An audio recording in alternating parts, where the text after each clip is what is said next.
chaîne. Aujourd'hui je vous retrouve dans une nouvelle vidéo déco pour vous présenter ma déco de table de Noël, et ça c'est vraiment tout un art, c'est toute une partie de la décoration d'intérieur que j'aime vraiment beaucoup. Ce que je vais vous montrer dans cette vidéo, c'est étape par étape comment est-ce que je prépare et comment est-ce que je décore ma table de Noël. Cette année j'avais très envie d'un style moderne farmhouse pour rester en toute homogénéité avec le reste de la maison. C'est vraiment mon style, celui que je préfère, vous le savez depuis le temps que je fais des petites vidéos déco, à chaque fois je le reprécise, mais voilà, c'est mon style d'intérieur. Du coup, pour le rendu en fait final de cette table, j'ai très envie d'avoir quelque chose de finalement très élégant, mais en même temps avec des petites touches de nature, de moderne et traditionnel en même temps. Si comme moi vous adorez décorer vos tables, n'hésitez pas à me mettre un petit pouce en l'air. Sans plus attendre, je vous laisse avec la suite de la vidéo.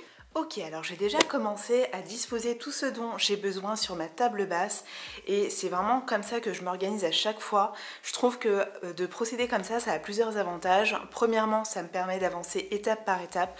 Donc là en fait, l'ordre dans lequel se trouvent les éléments, c'est dans l'ordre dans lequel je vais avancer au niveau de la déco et de l'agencement de ma table. Ensuite, deuxième avantage, c'est que ça permet d'être sûr de ne rien oublier. Donc ça me permet un peu de faire un double check et voilà. Dernièrement, moi j'aime beaucoup aussi faire ça pour avoir une vue un peu générale et globale de l'ambiance de ma table et confirmer si oui ou non, l'idée que j'ai en tête est bien en accord avec ce que je vais proposer et ce que je vois sur la table. Cette année, je vais rester dans les tons assez neutres. Je vais mélanger un peu de traditionnel et de modernité, de classe et un petit peu de nature. Et j'aime beaucoup le mélange des deux en fait. Mais très globalement, j'ai quand même envie que ce soit une table qui reste élégante et chaleureuse. Et ça, c'est quelque chose qui est rendu possible, si vous voulez, par plusieurs techniques. Donc on peut très bien jouer sur des textiles en fait, sur des formes, sur des matières. Par exemple, sur mes serviettes de table, je rajoute du velours. Je trouve que ça rajoute tout de suite un peu plus de chic.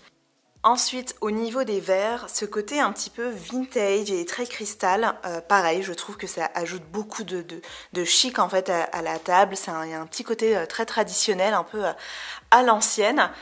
Pareil, le doré aussi, c'est vraiment une couleur qui tout de suite fait luxe et très chic. Les touches de nature, ça va être beaucoup dans les accessoires de déco, donc mon centre de table, voilà, dans les petits à côté, on va dire.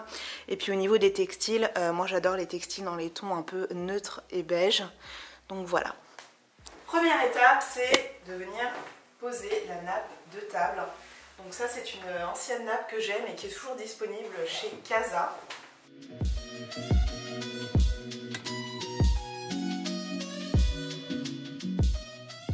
Ensuite, deuxième étape, je viens disposer mon chemin de table au centre de la table.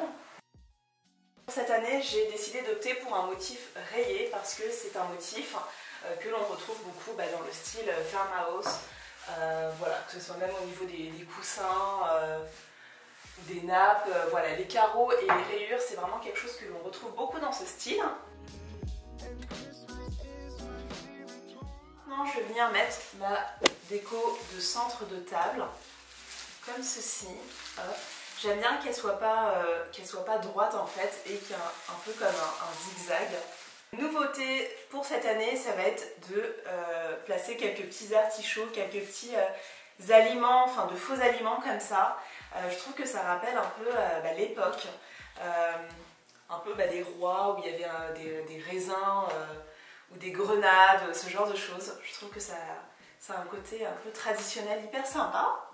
Pour terminer la déco de la table, je vais juste d'ores et déjà placer également la guirlande lumineuse, parce que je pense que c'est plus simple de le faire dès le départ, comme ça après, voilà, quand il y a les verres, etc., c'est un peu plus compliqué de passer entre.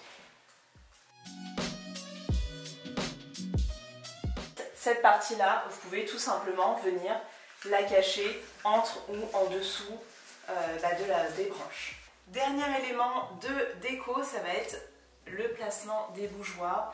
Donc je vais juste les enfoncer un tout petit peu comme ça dans la guirlande. Ou alors peut-être je vais faire un petit jeu d'extrémité comme ça peut être peut-être plus sympa. Ouais, je vais peut-être plus les mettre comme ça.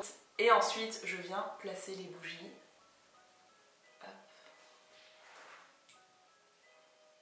On va maintenant placer la vaisselle et les assiettes pour commencer. Donc, je vais d'abord placer les grandes assiettes, donc les assiettes à plat. Et maintenant, je place mes petits bols. Alors ces bols, en fait, ils ont une petite asymétrie, donc la partie qui remonte haut, enfin la courbe qui monte haut, je la place de face.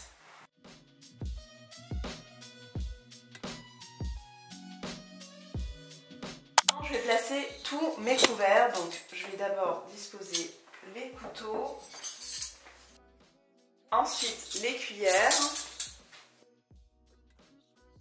je place les fourchettes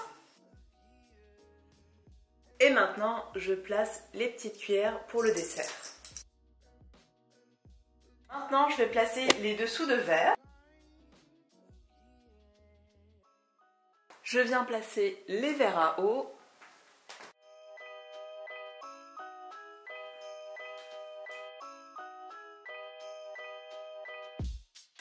Maintenant, je vais placer les verres à vin.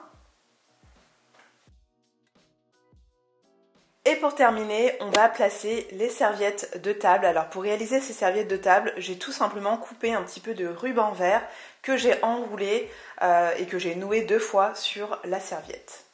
Je viens les placer comme ceci, au niveau du bol. J'ai vraiment envie qu'il se voit sur l'assiette en fait.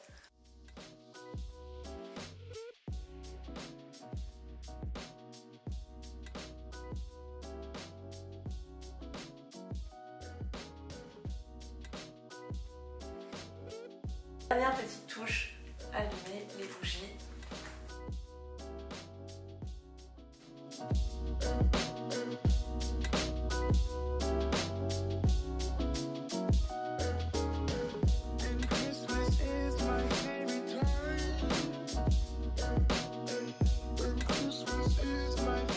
C'était tout pour ma déco de table de Noël. J'espère vraiment qu'elle vous aura plu, qu'elle vous aura donné de l'inspiration. N'hésitez pas à me le faire savoir en me laissant un petit pouce en l'air et à vous abonner également à ma chaîne en activant les cloches de notification pour ne rater aucune de mes publications.